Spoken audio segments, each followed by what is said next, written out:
Do you want to make your videos more dynamic with a smooth 3D flipping effects? In this tutorial, I'll show you how to create 3D flipping effect in CapCut Mobile by just using its built-in video effects. Let's get started. First is to open CapCut Mobile and tap New Project. Select the video you want to edit, then tap Add to import it into the editing timeline. From the bottom toolbar, tap Effects, then select Video Effects. Browse through the available categories and use the search feature to search for shiny display.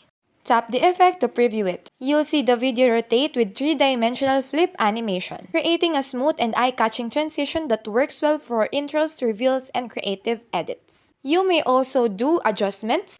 Tap the Adjust button and slide the slider below. The slider option depends on the version of CapCut you have. When you're satisfied with the preview, tap the checkmark to apply the effect. Drag the edges of the layer to make a flip animation shorter or longer. Finally, play your video to preview the final result before exporting.